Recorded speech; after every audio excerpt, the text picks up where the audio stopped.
¿Cómo están, estimados amigos? Bienvenidos a una nueva edición de Razones de Estado. A esta hora a través de Madero FM. Saludamos a todos nuestros queridos amigos que están en la sintonía. Tenemos ahí un pequeño acople ahí, por favor. Rogamos ahí justamente a nuestro equipo técnico disminuir el acople para poder ya estar en forma junto con ustedes, con nuestros queridos auditores, en esta mañana de día jueves 28 de marzo del año 2024, día en el cual ya estamos conmemorando Jueves Santo. Saludamos de inmediato a quien está con nosotros a esta hora de la mañana. Saludamos de inmediato al doctor en comunicaciones y cientista político, Percival Madero. Buenos días, don Percival. Bienvenido a Razones de Estado. Buenos días, Aldo. Gusto saludarte, el abrazo cordial y afectuoso de siempre. Para ti, para ustedes, distinguidos auditores y auditoras. Para ustedes, los que nos ven por televisión, por los que nos ven en redes sociales en este minuto, transmitiendo también en directo todas estas cosas que de repente es interesante, discutir, conversar, para hacernos de una imagen, yo diría de una idea de lo que está ocurriendo en el mundo y en nuestro país, Aldo. Perfecto, entremos de inmediato en materia, claro que sí, ya estamos absolutamente en forma, técnicamente 100% a esta hora, para contarles y para conversar con ustedes respecto de estos temas importantes, porque ¿qué pasa, don Percival, con los casos de Argentina y Colombia? Puesto que estamos haciendo esta mirada internacional, hay exabruptos de parte de los jefes de Estado, los argentinos dicen cosas de los colombianos reaccionan. ¿Cuál es el incidente diplomático que se está viviendo entre los gobiernos de Milei y el gobierno de Petro? Así es.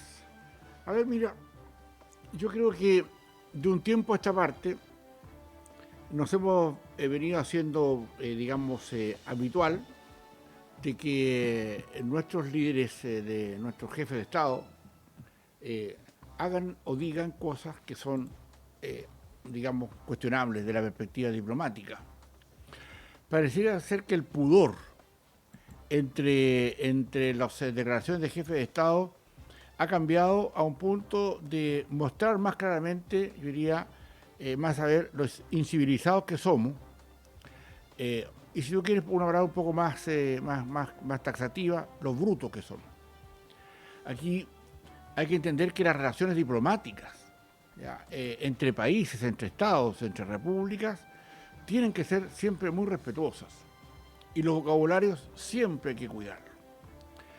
Lo que pasa también es que han habido cuestiones que han sido señeras en la forma en cómo se expresan algunos jefes de Estado, particularmente de América Latina, porque estos exabruptos no los vemos en el primer mundo, salvo Trump o salvo algunas cuestiones muy, muy puntuales que tienen que ver con jefes de Estado que se salen de madre.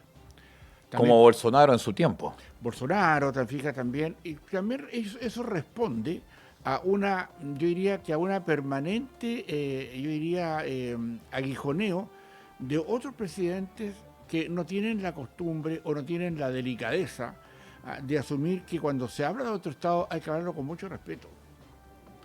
Porque este lenguaje hostil, yo diría este lenguaje burdo, torpe, grosero entre jefes de Estado, lo conocemos desde digamos, que ha sido lo ha puesto muy en boga y lo ha hecho muy popular el propio presidente, el dictador venezolano Maduro, que a todos les encarga de darle lecciones, como si pudiera dárselas a alguien, digamos. Y Petro pasa lo mismo, digamos. Petro, que es un presidente de Colombia que viene de la guerrilla, que viene del marxismo, que viene de todas estas cosas propias, pareciera ser que ellos se sienten en la libertad de poder expresar lo que quieran sin que esperar de vuelta un exabrupto parecido. Palabras traen palabras, las palabras han producido guerras, muchas, y sobre todo porque, en definitiva, aquí lo que falta es la prudencia. Y claramente, cuando se empieza a faltar el respeto entre los jefes de Estado, es un tema que obviamente causa preocupación.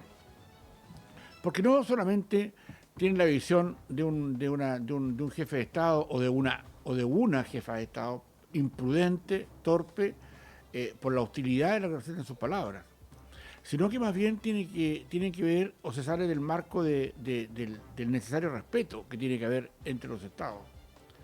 O sea, es malo que Petro ataque a Milei por ser la persona que es, ¿ya? Y porque es presidente de una república que ha sido elegido democráticamente. O Maduro, que también se exceda, o como era antes el presidente, Chávez de Bolivia, o como han sido Bolsonaro, de Brasil, etcétera. Hay acá una situación que yo creo que de alguna manera refleja lo que somos. Y uno hace intentos por entender que la diplomacia, que el buen trato, la buena palabra, el gesto, tan propio de la democracia y tan propio de los estados, se pierda. Yo creo que acá se ha hecho un daño y los medios de comunicación no hemos sido lo suficientemente taxativos y también puntillosos en la manera como advertimos y cómo rechazamos esto. No es bueno que los presidentes de Estado, los jefes de Estado, lancen esos improperios. Respuesta a desconocer que hay un pueblo, por ejemplo, como en el caso argentino, ya lo había hecho antes, Maduro, hablando de que esto era un error en la política argentina, etcétera, porque se lo ha elegido una persona que no es de su signo político. O sea, lo mismo pasa con Petro. Esto a propósito de ayer, por ejemplo, en Colombia, le cortaron la luz en Venezuela le cortaron la luz a la embajada argentina. O sea, es una torpeza, yo diría que, o sea, refleja desgraciadamente lo que somos, como somos considerados en el resto del mundo, en América Latina, digamos. Yo creo que ahí, Aldo, distinguidos auditores y televidentes, hay un factor interno extremadamente preocupante que hace que las relaciones de países, digámoslo de una vez, países pobres, si nosotros somos países, un pichintún de cuestiones, nosotros no somos países grandes productores, no tenemos, tenemos pobreza, nos falta educación, nuestros países en general, las universidades están en el lugar número 500, 400 de las mejores del mundo, tenemos problemas, ¿no? Y tenemos problemas porque nuestra política es mala, nuestra política es deficiente, a la política llegan personas de baja calaña, bueno, salvo honrosas excepciones. Pero en el fondo, esto de que Petro, interponga epítetos al gobierno y al presidente Milei, obviamente tiene una respuesta como la que se merecía, ¿ya? Terrorista y asesino. Eso fue lo que le responde, Milei a Petro. Imagínense, terrorista y así. O sea, él viene de la FARC. O sea, obviamente tiene un pasado, delicado en ese sentido. Pero que se llegue a esos niveles, es decir, que se amenace, por ejemplo, a el espacio aéreo de los aviones argentinos para que no puedan volar sobre Venezuela, porque Argentina devolvió a Estados Unidos un avión que usaba Venezuela, pero que tenía agentes iraníes dentro de él. Aterrizó en Chile, no se deben olvidar ustedes, hace un tiempo atrás.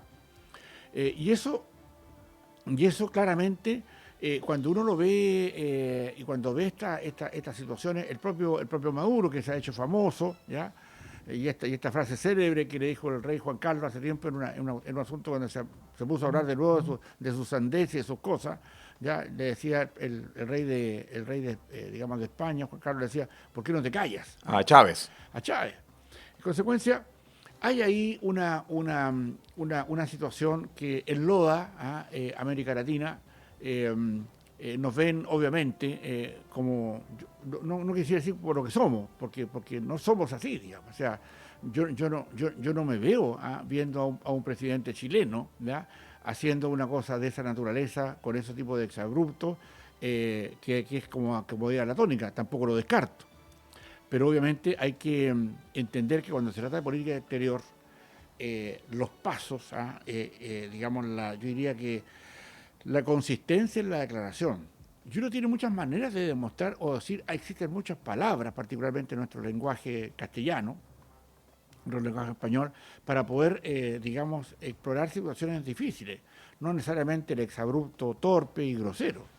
En consecuencia, hay una situación entre Milei que no les deja pasar ni una, ¿cachai? Y le dice al pan pan y al vino a la izquierda del mundo en general, y les dice muchas veces en palabras a lo mejor demasiado fuertes en respuesta a la que él ha recibido, lo que son, ¿ya? O sea, empobrecedores.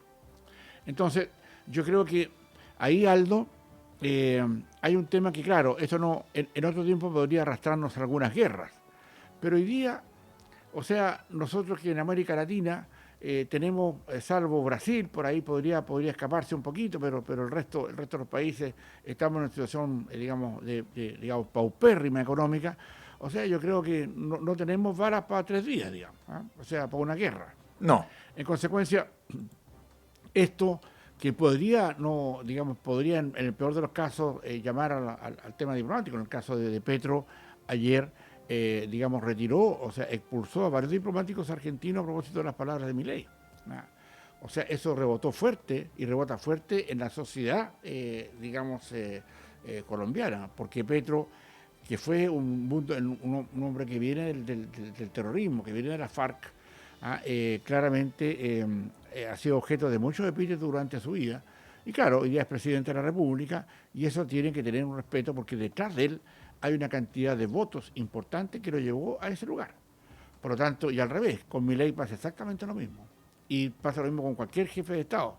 Hay que ser extremadamente cuidadoso en las áreas diplomáticas porque en definitiva esto crea resentimiento, yo creo que crea inimadversión. Y sobre todo porque no quedan en buen pie las relaciones, entre países, como lo que pasa con el embajador argentino en Chile, que hoy día más rato presenta a las 4 de la tarde en La Moneda sus cartas credenciales, el que fue el que dijo, mientras nosotros éramos una potencia alimentaria, ustedes estaban aprendiendo a comer, nos dijo nosotros los chilenos hace poco tiempo atrás, digamos, con una desfachatez, o sea, yo a esta persona no le daría por ejemplo, o sea, una persona que se refiere así, o como dijo un Talcahuano hace un poco tiempo atrás, Talcahuano sería otra cosa, o es lo que es porque no le hemos cortado el gas, se alimenta con gas argentino Talcahuano. En consecuencia, claro, cuando uno ve estas situaciones, y no ha pasado acá en Chile, nosotros hemos tenido a un embajador, a embajadores torpes, e imprudentes, y eso hay que tomarlo muy, muy en serio, porque en definitiva crean problemas. O sea, yo creo que si uno revisa cada una de las circunstancias, diplomáticas, en esto, la Escuela Diplomática de Chile, que tiene una etapa, un trazado centenario, ha sido extraordinariamente, interesante en cómo se han hecho de las relaciones de los presidentes de la República. Ahora, no sé, hemos tenido embajadores como el que teníamos acá en España, ya que andaba a pies pelados arriba de un auto sacando los pies por una ventana, un embajador chileno y auto oficial más encima. Auto oficial. Un auto oficial. Claro, o sea, eso denota ya muchas veces la calidad de nuestros diplomáticos y eso hay que corregirlo. Nosotros siempre hemos tenido diplomáticos extraordinarios en Chile, muy, muy buenos, muy buenos. Tal vez la Escuela Diplomática de Chile es una de las mejores de América Latina, sobre todo porque hemos tenido que lidiar con guerras y sabemos que la diplomacia es clara para impedir guerras y sobre todo para facilitar conexiones y favorecer negocios. De eso se trata la diplomacia. En consecuencia, esto que ha ocurrido, Aldo y distinguidos auditores, con estos exabruptos de Milei a Petro, de Argentina a Colombia, no viene más que a reflejar una situación que es necesaria que se controle, y sobre todo porque no nos debemos acostumbrar a que estos exabruptos sean parte del día a día de las relaciones internacionales. Aldo. Exactamente, a esta hora estamos revisando panorama internacional aquí en Razones de Estado junto con don Percio Almadero, cientista político y doctor en comunicaciones. Pasamos un poco de América a Europa porque en realidad la situación en Europa está como un fierro caliente, está bastante complicado. Usted habló de que hay situaciones de muy mala vecindad, la mala vecindad se está dando en todas partes del mundo, incluso en Chile se está dando la mala vecindad, eso de estar con exabruptos, con gritos, con epítetos y con muchas cosas más. Pero hay otro que también está actuando bastante mal, con una política de muy mala vecindad, y es el señor Vladimir Putin en Rusia, porque ahora prácticamente esta expansión armamentista rusa está amenazando a toda Europa después de lo que está pasando con Ucrania. Y esto lo está diciendo, no tan solo lo dicen algunos países, sino que lo dice la OTAN también. Así es. Ahí tenemos un tema muy delicado, y al cual, a pesar de que uno dice, no, esta cuestión está muy lejos y no nos toca, bueno, ya nos tocó el conflicto con Ucrania, que es un país que produce mucho trigo y el aceite y todas esas cosas. Ya nos tocó la parte económica de lo que eso significa. Sin embargo, aquí hay una situación que tenemos que poner atención. Putin acaba de ser reelecto con una enorme votación porque él maneja todas las cosas internas y todos los que hoy día manejan sus partidos o sus respaldos vienen de la KGB, donde Putin no nos vimos nunca, fue un alto oficial de la KGB. Para recordarle a ustedes, cuando cayó el muro de Berlín, ya la KGB tenía destinado en la Alemania comunista a Putin. ¿Ya? Y Putin era el jefe de la KGB en Alemania cuando se produjo digamos, la caída del muro de Berlín. Y le agrego una cosa más que es interesante. Putin también fue muy importante para que, nuestro embajador en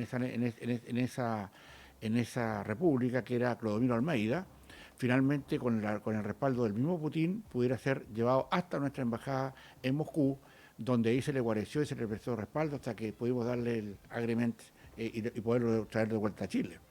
Eso significó también que nosotros le diéramos un respaldo a cosas que hace Chile y que no ha tenido una reciprocidad. Que no nos olvidemos que también Chile le dio la posibilidad de que el dictador de Alemania comunista, la Alemania rusa, Erich Honecker. Honecker, descansen sus restos en el cementerio, digamos, de Santiago. Eso es un tema que muchas veces cuando se pregunta, cuando se conversan, mucha gente no sabe esto. O sea, la tumba de Vladimir, o sea, de Honecker, está en el Cementerio General de Santiago. Ahí está. Está enterrado acá en Chile. ¿Ya? Y si quieres preguntar, para hacer un símil, dónde están los restos de Pinochet, no sabemos. Está en una ánfora por ahí. ¿Ya? Es para darnos la idea de lo que significa esto. Solamente como un paréntesis. Ahora, lo que esto ocurre con Vladimir Putin,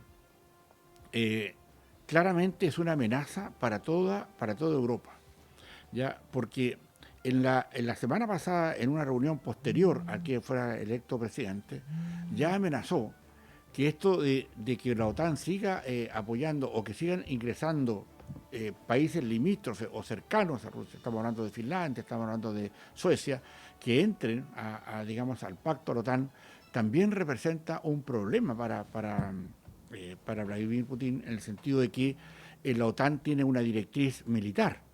Y esa directriz militar dice que si nos tocan a cualquiera de nosotros, vamos a reaccionar todos como un conjunto. Y eso, claramente, cuando Ucrania quiso entrar a la OTAN, digamos, no se produjo con la velocidad ni con la digamos, con la rapidez con la rapidez de la diplomacia que se requería rápidamente para eso, Putin atacó de inmediato. Pero acá no tiene que ver solo con Putin, Aldo, distinguidos auditores. Tiene que ver también en cómo se están hoy día manejando las relaciones entre una troika que parece importante y de poder, que tiene que ver con Putin, que amenaza a Occidente. Digamos Xi Jinping, que digamos que es un gran aliado de Putin.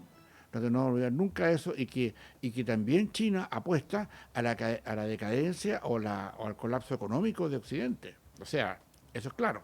Y con Kim Jong-un, que es el presidente de Corea del Norte.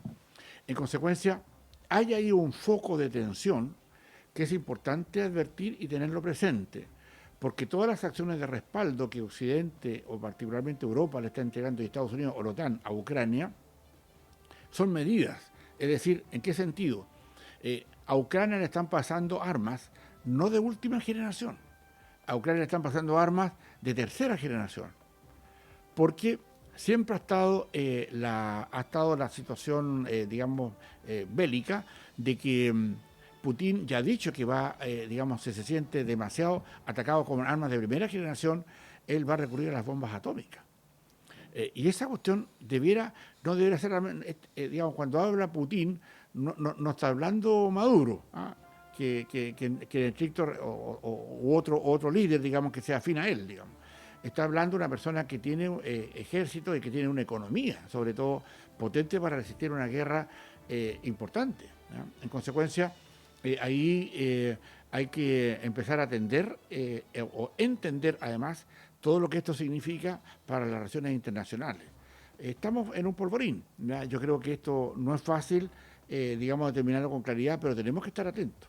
Y creo que todas las situaciones políticas que se vienen de repente, claro, si vamos a votar en 1 o 2 días, o si de repente, no sé, los exabruptos de un senador comunista que dice que vamos, si no resultan las cosas, las cosas chiquititas, las cosas de nuestro país, las cosas que influyen en algo, son importantes para nosotros, pero lo grande, lo importante, lo que sostiene digamos, el mundo, la parte de la economía, una guerra en ese sentido, con una China o una Rusia aliada con China y una Corea del Norte para un efecto así, es distinto. Y la OTAN está preparada. Entonces nos hacemos la siguiente pregunta, que es importante para las personas que nos están escuchando, sobre todo los expertos que nos están escuchando. El punto es, ¿dónde está Chile en la OTAN? ¿Y dónde están las fuerzas, digamos, militares, por ejemplo, de Brasil o de Venezuela con respecto a la OTAN? Nosotros somos parte de un tratado, ¿ya? Pero no estamos insertos en la OTAN. La pregunta que yo me hago a propósito de los intereses chinos en Chile, ¿vamos a estar en la OTAN? Y la pregunta es más subrepticia, más interesante. ¿China nos permitirá estar en la OTAN? En consecuencia, distinguidos auditores y televidentes, dejamos planteado esto, porque hoy día los intereses económicos, a propósito de lo que está pasando en la siderúrgica Huachipato, ¿ya? Donde tenemos un dumping chino y donde el hecho de que China no tenga tribunales del trabajo, no tenga sindicatos, no tenga gremio, no tenga una dirección del trabajo, etcétera, y puedan trabajar, digamos, como verdaderos mendigos del trabajo, digamos, hace posible que los precios de ellos sean más baratos. Nosotros acá tenemos que pagar imposiciones, leyes sociales, vacaciones y todos los temas que ellos muchas veces no tienen. En consecuencia, ese es un tema que no hay que perderlo de vista, porque cuando hablamos de Putin en la guerra con la OTAN y Occidente, y que Putin es aliado de China, ¿cuáles son los intereses de China en Chile? Y eso, advierto, para todos los políticos que les gusta más o menos entender estas cosas por encimita, que es un tema que hay que asumirlo con mucha más profundidad, porque esto está a un tris de una chispa, que ese escenario tiene que estar visible. Y yo debo imaginarme, Aldo, distinguidos auditores, que las inteligencias de nuestras Fuerzas Armadas deben estar ya en ese escenario sobre la mesa, y me imagino que nuestra ministra de Defensa o nuestro ministro de Relaciones Exteriores, nuestro canciller, tienen que estar encima de tener los escenarios necesarios para saber que si esto ocurre, ¿qué vamos a hacer? Y cómo nos vamos a proteger frente a eso. Yo creo que es una nota, es un comentario, necesario, ya un análisis necesario para poder entender que esto, cuando uno habla de allá, de lejos, de la guerra de que está muy, muy, muy lejos, no tiene sentido para nosotros. Y esas perspectivas hay que verlas porque, o sea, en el fondo, los estados tienen que preocuparse de eso, y nos imaginamos que, a propósito de muchas cosas internas que hay en Chile, tienen que haber espacio en nuestra Cancillería y en nuestras Fuerzas Armadas para poder entender que eso tiene que estarse analizando permanentemente, Aldo. Respondo de inmediato su pregunta, don Percival, porque usted hace unos minutos atrás preguntaba acerca de si Chile puede formar parte de la OTAN. Y le voy a responder según lo que dice el articulado del Ministerio de Defensa. Chile busca ascender al nivel 2 de catalogación OTAN en el año 2025. Recordemos que Chile, por razones obvias, no puede ser país miembro de la OTAN porque somos país del Pacífico y la OTAN es para organizaciones del Atlántico. Pero Chile puede ascender a ser un país no OTAN, clasificación nivel 2, intercambiando las bases de datos de defensa estratégica con los países de la OTAN. Eso es lo que estamos buscando. Y yo creo que podría ser una muy buena noticia, y qué bueno que usted lo deja ahí, porque usted como maneja el tema de inteligencia y defensa, también puede poner este tema importante en relieve para nuestra inteligencia y para la defensa chilena. Sobre todo, Aldo, porque hay un tema que planteo, porque ya lo hemos planteado en nuestras razones de Estado. Exacto. Pero es importante señalar esto. ¿Por qué? Porque la relación que tiene hoy día, ya Venezuela, particularmente, con China y con Rusia, ¿ya? Particularmente en acuerdos comerciales y políticos y militares. ¿Ya? Hace entender que, independiente que seamos fuerzas chiquititas y que a lo mejor no tenemos todo el poder que tienen las grandes potencias, claramente dentro del barrio ya tenemos gente que está hablando y que está midiendo esas consecuencias. Y donde hay gobiernos, como el de Chile, ¿ya? Que tiene en sus bases, de sus autoridades insertadas, inmiscuidas dentro de lo que están observando, dentro de nuestras Fuerzas Armadas, todo lo que esto interese a los objetivos extra OTAN. En consecuencia, aquí hay que mirar estas cosas con atención, hay que verlo no como estas cosas menores de la política contingente y diaria, sino que hay que poner más atención sobre eso, porque dado que hoy día nuestro principal país exportador es China, ¿ya? Y China quiere la decadencia de la economía occidental, claramente no es para ahora, no es para mañana, pero porque todo está ocurriendo a pasos muy agigantados. China no participó ni en la Primera ni en la Segunda Guerra Mundial. Hasta hace 30 años atrás, Nixon, me extiendo un poquito, muchos años atrás, antes, de los años 70, fue Nixon con Kissinger a hablar con la jefatura del Partido Comunista en China cuando el año 72 ya se hacía absolutamente inviable la política económica del marxismo en Rusia y por supuesto en lo que era la China de Mao. La China de Mao, pero fueron a China de Mao para decir, ¿sabe qué? En algunos años más esto va a caer porque es insostenible económicamente. Ustedes tienen que prepararse, le dice Kissinger a la jefatura china, y así ocurrió. El 72, ya Kissinger, Estados Unidos, le advierte la caída del muro de Berlín, esto cayó en el año 90, 89. Muchos años antes ya sabía porque era insostenible económicamente el modelo marxista que todavía acá algunos lo aplauden, Núñez y compañía, Lautaro y compañía, etcétera, etcétera, pero ahí está. En consecuencia, hay que tener ojo respecto a eso, porque en el barrio ya tenemos personas, ya tenemos países, ya tenemos jefaturas de Estado y ejércitos que no van a estar con la OTAN. Y eso es importante verlo hoy día, porque mañana esto podría ser tarde. Hay que tener una relación, sobre todo en saber cómo va a reaccionar China antes de que nosotros seamos miembros de la OTAN, si llegáramos a hacerlo el año 25, o como colaboradores, más que ya como miembros específicos, para saber cómo van a estar ahí nuestros aspectos comerciales, y eso hay que empezar a verlo ahora. Así que en la Cancillería hay que preocuparse un poco más de esto, está un poco débil los estudios que están haciendo ahí, y pediría particularmente a las inteligencias de las Fuerzas Armadas que se preocupen más respecto a eso, porque en definitiva tienen que tener escenarios donde nosotros tenemos que tener más claridad, más fuerza y estar advertidos sobre esto. Y enseñarle algo a esta gente que está de repente en la Cámara de Diputados, muchas veces parando el dedo, haciéndose un circo de la política en Chile, para que se empiecen a preocupar de las cosas serias. Y de acá Razones de Estado, con mucha humildad, creemos que hay que preocuparse de eso también, Aldo. Exactamente, don Percival. Simplemente hacer el paréntesis y recordar a todos nuestros auditores que en 1972 la discusión fue con Leonid Brezhnev en la Unión Soviética. Correctamente. Ahí Kissinger, muy amigo de él. Correcto. De hecho, no te olvides que Xi Jinping se recibió a Kissinger con 100 años de edad ya en China para hablar también del asunto político. A él le interesaba mucho. Exacto. Bueno, ahí está Kissinger, un gran promotor, un gran profesor, y le mandaba, un saludo póstumo a un gran hombre de Occidente. A un líder occidental. Gracias, Aldo. Muy bien, pues nosotros vamos a poner punto final a esta edición internacional de Razones de Estado. Algunas veces usted lo escucha el día viernes, pero hoy día, por ser Jueves Santo, previo a un feriado, por eso es que lo hicimos en el día de hoy. Muchísimas gracias por acompañarnos. Sigue en la sintonía de La Fuerza del Norte. No nos deje. Gracias. La Fuerza del Norte, en Taltal y Paposo 97.5, Madero FM. Madero FM te indica la hora. 9 de la mañana, 30 minutos. De lunes a viernes a partir de las 13 horas te entregamos un adelanto de los hechos más noticiosos que han golpeado